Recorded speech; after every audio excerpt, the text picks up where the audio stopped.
উত্তরপ্রদেশে জয়ের পর বিজেপির টার্গেট এখন বাংলা। সামনেই পঞ্চায়েত ভোট, তার আগে দক্ষিণ কাঁথির উপনির্বাচনে অনেকটাই শক্তি বেড়েছে বিজেপির।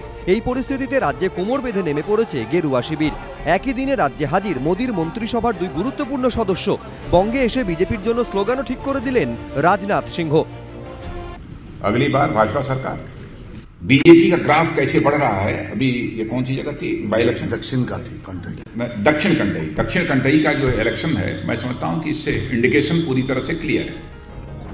এই স্লোগানের পাল্টা কটাক্ষ ছুড়ে দিয়েছে তৃণমূল। তিনিও যখন এই ধরনের একটা কথা বলেন তখন মনে হয় যে বাস্তবের সঙ্গে এদের বোধহয় কাউরি কোনো যোগ নেই। 3 থেকে 4 হয়ে গেল বা 4 থেকে 3 হলো, কিন্তু এক যে অনেকটা পথ হাঁটতে হবে, অনেকটা সংগ্রামের মধ্যে দিয়ে যেতে হবে, অনেকটা মানুষের সঙ্গে থাকতে হবে, সেইটা বোধহয় ওনারা ভাবছেন যে এটা বোধহয় উত্তরপ্রদেশ। এটা উত্তরপ্রদেশ নয়।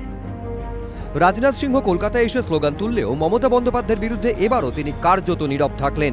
সূত্রের খবর, বিজেপির কর্মী সম্মেলনে তিনি বলেন, নোট বাতিলের প্রতিবাদে এ রাজ্যে যা হয়েছে এবং যেভাবে দেশ জুড়ে প্রতিবাদ ছড়ানোর চেষ্টা হয়েছে সেটা ঠিক হয়নি। নরেন্দ্র মোদী এর উত্তর দেননি, কারণ যারা কাজ করেন তারা কাজে করে দেখান, মুখে উত্তর দেন না। নরেন্দ্র মোদী নোট বাতিলের ঘোষণা করার পর থেকেই এই সিদ্ধান্তের প্রতিবাদে সরব হন মমতা বন্দ্যোপাধ্যায়। কিন্তু এদিন নোট বাতিলের সিদ্ধান্তের পক্ষে সওয়াল করলেও একবারও মমতা বন্দ্যোপাধ্যায়ের কোনো সমালোচনা শোনা যায়নি রাজনাথ সিংহের গলায়, যদিও তার সতীর্থ উমা ভারতীকে আক্রমণাত্মক ভঙ্গিতেই দেখা গিয়েছে।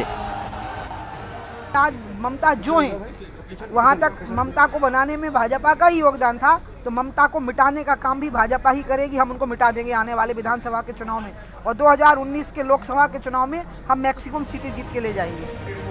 এদিন হাওড়ায় কর্মী সভা করেন উমা ভারতী, তারপরই তার নিশানায় মমতা সরকার। गंगा के मसले में भी जो प्रोजेक्ट ये बना के देते हैं राज्य सरकार, उसमें इतनी कमियां हैं कि हम पैसा ही रिलीज नहीं कर सकते हैं। दे आर सफरिंग एन इल्यूजनमेंट, क्योंकि उन्हें कोई गाइडेंस नहीं है, उन्हें कोई लीडरशिप नहीं है, उन्हें कोई गाइड करने वाला नहीं है, क्योंकि ममता ने बुरी तरह से यहाँ पर नफरत की राजनीति की है, डेवलपमेंट की राजनीति नहीं की है। উমা ভারতীকেও পাল্টা জবাব দিয়েছে তৃণমূল।